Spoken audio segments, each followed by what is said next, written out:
So some of the reporting on what's in Vice President Harris's memoir includes, and this is a quote as well, quote, "It's Joe and Jill's decision. We all said that like a mantra, as if we'd all been hypnotized. Was it grace or was it recklessness? In retrospect, I think it was recklessness. The stakes were simply too high. This wasn't a choice that should have been left up to an individual's ego, an individual's ambition. It should have been more than a personal decision." Do you agree with Vice President Harris's characterization there? I haven't read the book. I didn't even read the article or the excerpt from the book. So I out of context, I can't speak to it. Do you think that it was reckless to leave the decision up to President Biden? What I can say is on that question, I can only speak to my observation and what I believe in my role as White House press secretary. I think for the president, any president, it doesn't matter if it's President Biden or any other president, deciding to run for a re-election or making that decision is a personal decision. And my role was to support the decision that the president made. Did President Biden allow for input on that decision? All I can speak to is my role as White House press secretary. My role was not to give my opinion on something that was a personal decision for the president to make. Okay.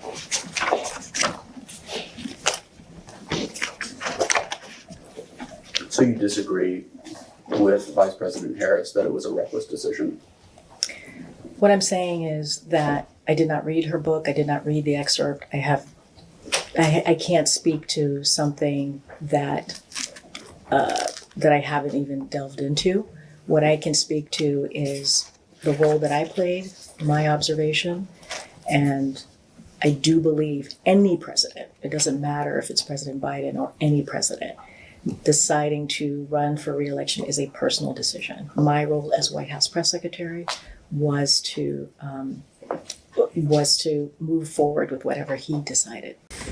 What's up, everybody? Welcome back to the channel. And what you are watching right here is fascinating as hell. This is the Oversight Committee's investigation into Joe Biden's use of the auto pen and specifically Karine Jean-Pierre's deposition. This is very fascinating, and I love this. I just happened to stumble upon this. There's several of these. You let me know down in the comments if you guys want me to cover this. I found this little bit of this interaction right here to be fascinating as hell, so I'm going to cover it today. It's not your usual committee hearing or whatever, so let's get into this right quick, and then we'll continue because, yeah, there's a lot more fascination, if you will, in this clip. So we're going to see all that, but right quick, like seriously, that's the answer you're going to give? That, oh, it's their decision. So if Joe Biden decided that he's going to take over control of Air Force One and crash it into the ground, I guess that's his decision to make, right? You're not going to interject yourself into that situation and say, yeah, Joe, I don't think that's a good idea, buddy. Like, the dude was clearly having problems. We'll be nice about this. He was having problems just functioning as a human. Clearly having problems. So you're like, okay, so this guy who's clearly senile, probably has dementia, his gait is really, really stiff, the dude gets lost constantly, there's reports of him being incontinent, as a matter of fact, which is not very good, right? And you see this guy decide, I think I'm going to rerun for president. And you're like, well, that's his decision to make. Like, do you even care about this country at all? Do you not care that Joe Biden was destroying this country? Or, you know, it was going down that path of destruction, if you will, with all the lawfare, the open borders, all the recklessness coming out of his administration, the incompetence. There was a lot of incompetence, folks. A lot of it was by design, to be honest with you, and it's really hard to differentiate between the incompetent and the intentional, if you will. It's really hard to distinguish those two, so I just find this answer fascinating, y'all. And she, as a matter of fact, refuses to answer some questions, and we're going to get into that. Y'all smash that like button for me. Subscribe if you're new around here. Share this video anywhere and everywhere you can. And if you would be so inclined, click that join button, y'all. Sign up and become a member. That's the best way to help this channel expand and grow. But without any further ado, here is the rest of this section to this, because it's like a 3-hour deposition. And respectfully, I'm not asking necessarily about from your role as White House press secretary. I'm just asking you, do you think it was reckless for President Biden to seek re-election? I think it was his personal decision, and he made that decision, and I supported it. Thank you. And I wouldn't characterize it that way. I would just say it's his personal decision to make, and he made that decision. I wouldn't characterize it in the way that the question was framed. I guess I bring it up because certainly I haven't read your book. It's not out yet, but from how you've portrayed it here, to me, it would seem that you could speak freely about this in retrospect now. You don't see it that way? Can you say more to your question? You I said, understand what you're asking. when I read the quote, we need to be clear-eyed and questioning rather than blindly loyal and obedient as we may have been in the past. Certainly, I understand your role in the Biden administration was to defend the administration's positions, but you've left the party, and you say that so that you don't have to be blindly loyal and obedient. Well, I will say this. You're focusing on one part, one particular quote. There are many factors that led to me leaving the party, and I'll just leave it there. Did you feel you had to be blindly obedient to President Biden? Well, I wouldn't characterize it that way, the role that I played. I would not characterize it that way. What I will say is that it was an honor and a privilege to be White House press secretary. It's something that I feel very lucky to have been able to be in that role, and to be speaking for the President of the United States and to be speaking for the American people was incredibly important to me and the Biden-Harris administration. And my role was, yes, to give information, but to do it in a transparent way. And that's what I did day in and day out. And not to belabor the point, but I do want to try to understand what you mean by blindly obedient. You said it wasn't to necessarily a whom, but it was something else. So what specifically did you feel you were blindly loyal to? Well, I just want to be really clear here. We're using one line from a press release, and there were many, many factors that led to me becoming independent. And I think I was very clear. I said that I didn't want to be part of a party, any party. It doesn't matter if it was Democratic Party or Republican Party. I wanted to step out of that and do the work from the outside. And so there were many factors. I know you all are reading one particular line, but there are multiple factors as to why I decided to be an independent. Your book will also reportedly examine, quote, the 3 weeks that led to Biden's abandoning his bid for a second term and the betrayal by the Democratic Party that led to his decision. Is that something that will be addressed in the book? Can you read that again? Sure. Quote, the 3 weeks that led to Biden's abandoning his bid for a second term and the betrayal by the Democratic Party that led to his decision. And you're asking me? It's reported that that's something that you will address or examine in your book. Is that true? Yes. I mean, that's what it said in the transcript, correct? So just briefly, what do you mean by betrayal? Look, I'm not going to go into specifics, into details, but I think it will be, I'll step back for a second. You could be assured that everything that I'm saying today is accurate and concise, and that's my goal of being here today. And I think I've been very clear about the book, about why I wrote it, in sense of wanting to step out of the two-party system after being a public servant for decades. And I'll just leave it there. Well, and I understand that. I understand the book's not out yet. And I understand that's an uncomfortable position. So maybe I can ask it a different way. Do you think that the Democratic Party betrayed Joe Biden? I'm not uncomfortable. I'm just stating that the book will speak for itself. And respectfully, ma'am, Yeah. this is an interview before Congress. If you're refusing to answer the question, I mean, you can note that for the record, but this is the time to provide detail. We You are certainly did not refuse to answer the question. saying that you're not going to get into detail. This is the time to provide detail. You used a word, betrayal, and we're trying to understand what you meant by that. Okay, but I also believe that what I wrote is pretty clear. What the press release says is pretty clear, and I think it lays out what the book is going to be and what the book talks about. What was the betrayal that you were describing? I mean, you just read the line from the transcript. Okay, well, we will return to those last 3 weeks, but we can proceed from here. Yeah.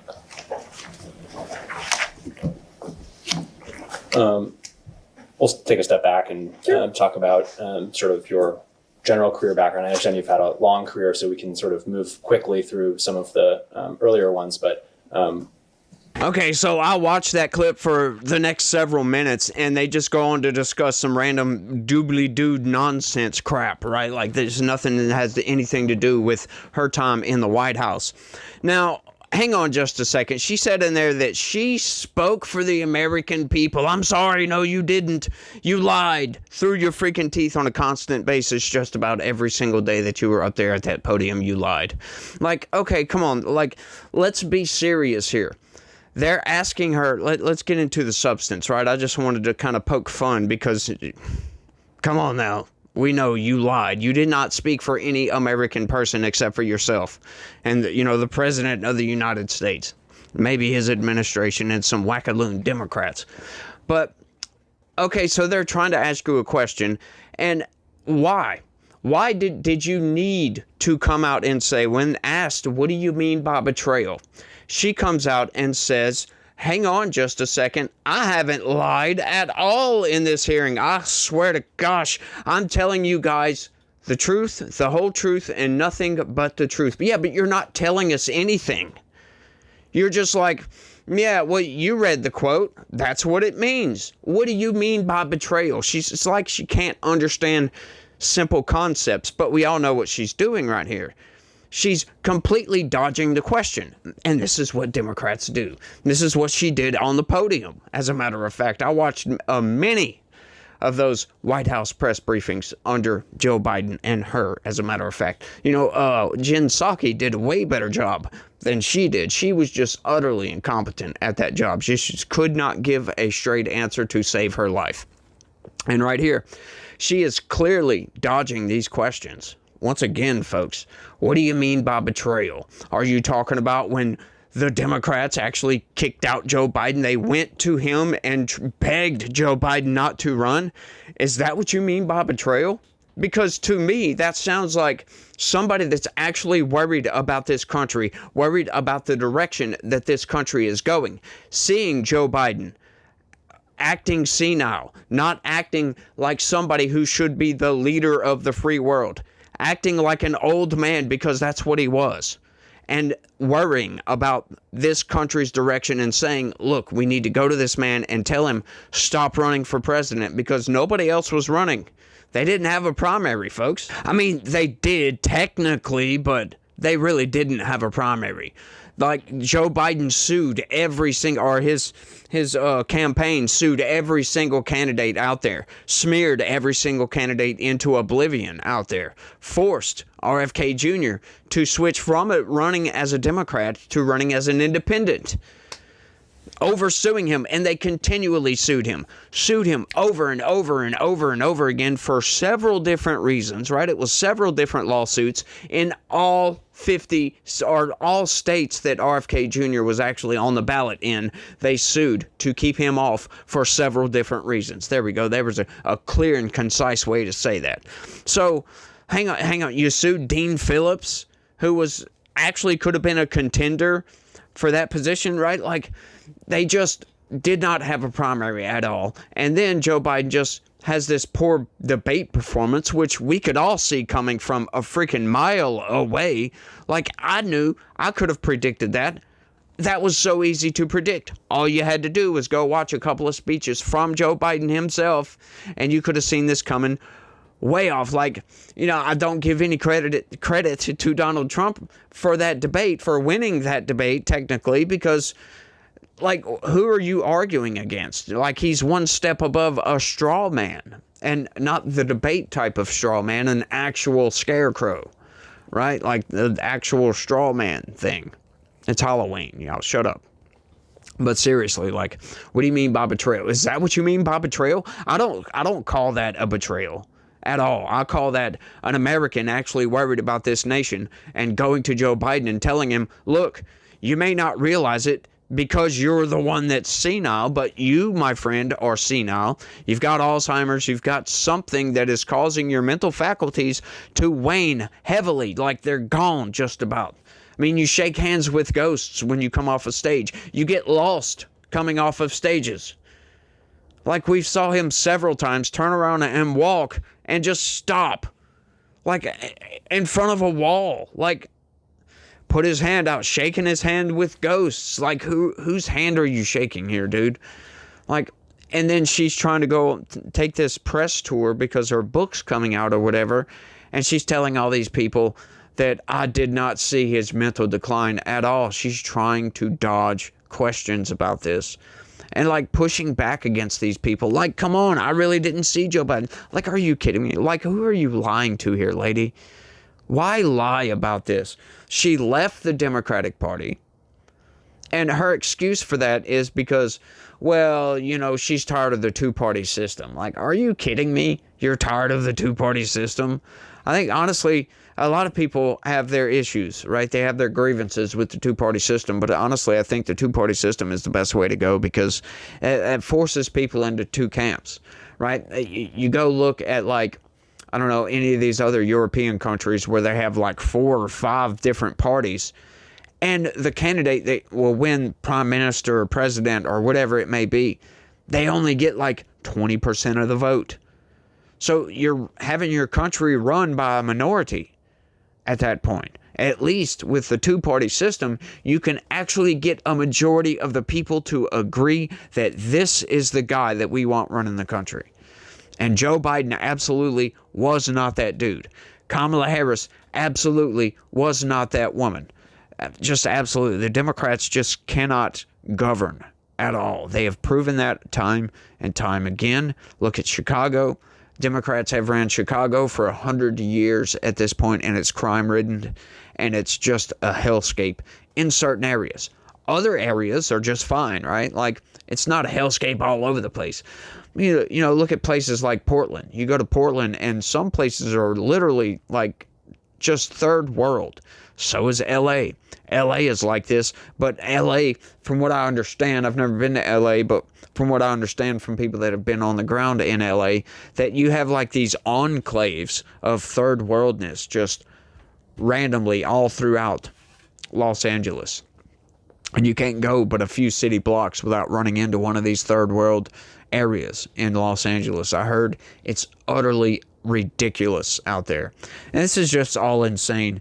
But I just find this interaction so fascinating, the lies. And she can actually be held in contempt of Congress right here and actually go to prison for lying to these people. Oh, yeah. Very, very easily. And as a matter of fact, if she lies, she is probably going to go, they are going to nail her to the freaking wall, I can guarantee you. Because, once again, Pam Bondi knows how much she lied to the American people. I know how much she lied to the American people. It was just about every single answer. Just about, right? There was always some sort of manipulation in the narrative that they were putting out, right? They were blind, loyal dogs is what they were pretty much. They just followed orders. Give me some instructions, I'll parrot any talking point you want, blah, blah, blah, blah, blah, blah. And that's part of the reason why she left the Democratic Party, folks. I'm not going to keep running my mouth about this, but I think I've rambled on for long enough. So I want you guys to let me know what y'all think about all this down in the comment section. Do you want me to continue with this? Because there's a lot more to this, folks. There's a lot more I haven't seen, so I don't know what we have in store for us if we do continue. But I probably will continue with this because I really want to see some of these answers, to be honest with you. But you guys let me know down in the comment section. Y'all don't forget to smash that like button for me. Subscribe if you're new around here. Share this video anywhere and everywhere that you can. Click that join button. Sign up and become a member. That is the absolute #1 best way. It's a cut above the rest ways to help this channel expand and grow. So y'all make sure and do all that for me. And you guys remember one thing, folks, that God has a plan for all of us, y'all. Everybody out there. Because, you know, Jesus died for our sins. And we must praise God because of that. He took the punishment so we didn't have to. That's amazing, y'all. It really is to be alive right now. So y'all make sure and do all the goobly gobbly smashing the like button stuff. And you guys, y'all try to have a good day and stay legitical. Peace.